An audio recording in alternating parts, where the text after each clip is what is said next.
reasons to be thankful for all the people who are helping our city, all the good people around this city, all the good people around this nation who are helping us.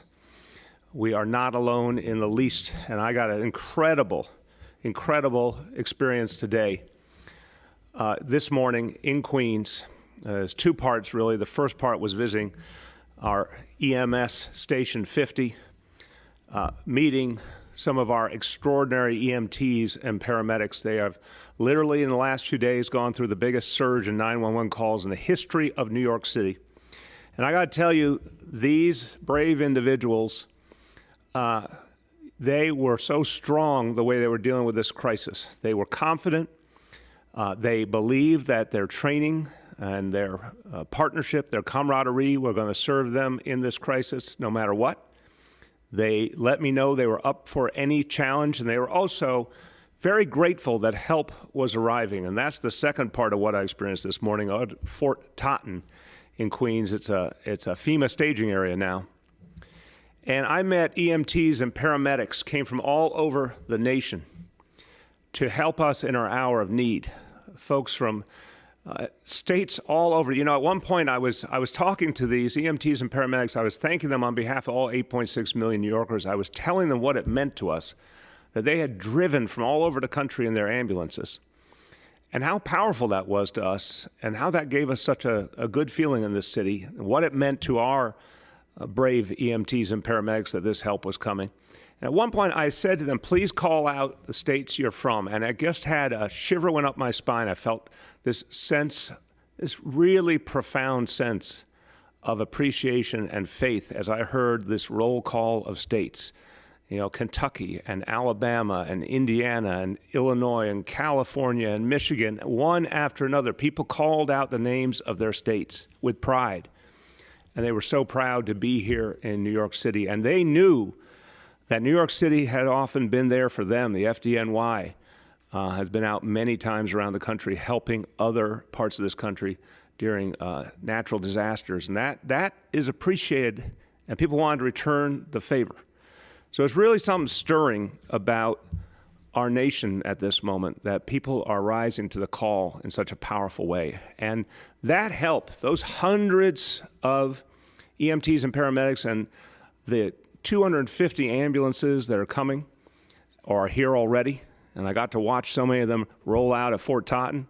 That's amazing what that's doing immediately to help us to deal with all the emergencies we're facing around this city. I want to give a special shout out to two guys from Kalamazoo, Michigan.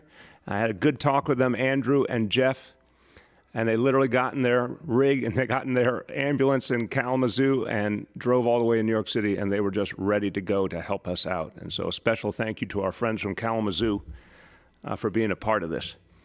I spoke earlier today with the president and a group of key members of his administration that he had gathered. They were having a strategy session, and they called to ask me what was going on in New York City and how the federal government could continue to help. So it was the president, Vice President Pence, the FEMA Administrator Pete Gaynor, Deborah Birx, Dr. Deborah Birx, the Coronavirus Response Director, Admiral Giroir, who's the head of the Public Health Service, the Equipment Czar, Peter Navarro, the President's Senior Advisor, Jared Kushner, who's obviously a New Yorker and knows a lot about the city and cares about this city.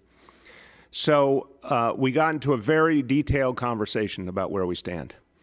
First of all, I thank them deeply for what they did for the NYPD, and they called it Operation Blue Bloods. I think that's a great name. Helping the NYPD to have the protective gear they need at this moment. Deeply appreciate that special effort the White House made. But the real difficult part of the conversation was talking about the days ahead. We went into great detail about the number of New Yorkers in ICUs, the number we projected coming up this Sunday and Monday, the facts that were so powerful and challenging about what we're going to face next week. I talked to the president about the need for ventilators. I talked to him about the need for N95 masks and other PPEs. I talked to him in detail about the personnel reality and the whole group of leaders assembled. The fact that even with the equipment, you always need the personnel, all these doctors and nurses and extraordinary healthcare workers, we need more and more help. I talked to the president about the expansion of beds. And I will say the president knows something about real estate in New York City, and I talked to him about the fact that we had 20,000 hospital beds just a month ago, and we're going to be adding up to 65,000 more to handle this crisis, and that's going to happen all in the course of about 4 weeks. And I think he understood that that will be a Herculean effort. But I said to him, we believe we can do that, taking a huge number of public spaces, converting them, hotels by the dozen, that we can actually build out that capacity, but it won't save us unless the personnel is there. So we had a very good conversation. I was thankful for the help we had received, and I immediately told him just how much more we're going to need. And I told him we will fight every minute of this crisis to get through it, and then we will turn around and give everything we have and send our heroes to other parts of the country to help. And I really appreciate the conversation because it was detailed and it was sober about the facts.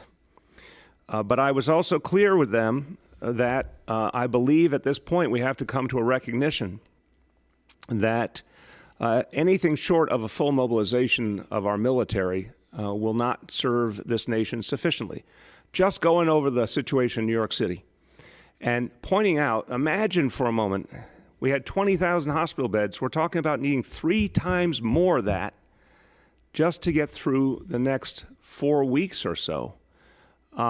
Imagine that pattern in other parts of our nation, what that's going to mean for the ability to build out our healthcare system and protect our people in many places simultaneously. The only way that can be achieved is with the leadership of the United States military. They have the talent, the logistical capacity, the professionals that can play a crucial role. There's no other way it will happen.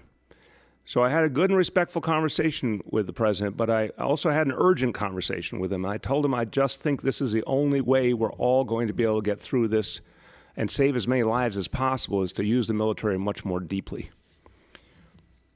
I reiterated to the president what I talked to him about several times last week, the fact that we need personnel right now, and we need military medical personnel right now, and that I had asked repeatedly and in writing many times for help by this Sunday. We had asked for military medical personnel, 1,000 nurses, 300 respiratory therapists, 150 doctors. These numbers I've been over with the president, with the Secretary of Defense, and with General Milley numerous times. They're quite familiar with the request. I had a follow-up conversation with Secretary Esper and General Milley again this afternoon. I'm going to be talking to the FEMA administrator again to reiterate that this is crucial, and he will have the ultimate say over whatever military medical personnel are made available. But again, it comes down to this. This is a wartime dynamic. And everyone in Washington has to understand that right now too much of what's happening is on a peacetime basis. There's a disconnect, and I want to just be blunt about that. We're in the middle of a war. We can feel it here in New York City. I could feel it this morning when I stood with those good men and women, those EMTs and paramedics from all over the nation. It didn't feel like business as usual. It felt like we were in a war and people were coming to save us. We need a lot more of that, and other parts of the country will need the same. It's not going to happen unless we get on a war footing. So it's the mobilization of the military for sure. But I also think we have to remember in the wars of the past, when we were really fighting for the survival of our nation and our ideals, we called upon all Americans to serve. And I think it's time for that in a different way now. I think it's time for our nation to enlist our medical personnel on a national basis. We don't have the same kind of draft we used to have, but we're going to have to create something new right now at this moment in history to enlist all available medical personnel from around the country, and I mean civilians. Anyone with medical training anywhere in the country who can be spared by their city, their town, their state to come to the front. And right now it's New York City, and we see it starting in some other cities as well, but I guarantee you all 50 states will have their own battle. The only way we're going to get through this truly, if we're going to save every life we can save, it means taking health professionals of every kind, with every skill, every training, no matter where they are in their career, and enlisting them in a national service, creating something we just don't have right now, but we could have and we need to have. So that's what I talked to the President about, the Secretary of Defense, General Milley, going to a place we've never been before because we are actually dealing with a crisis we've never experienced before. And we have to innovate. We have to see possibilities that we just didn't see before if we're going to really protect and serve the American people. So I hope these conversations will lead us to another place, because right now I've been really honest about the numbers. And I do want to give the President credit. I told him the numbers, and I could tell there were some real silences during the conversation, some real acknowledgement of just how tough it's going to be in the weeks ahead in New York City. But we know there's other places about to face this same reality.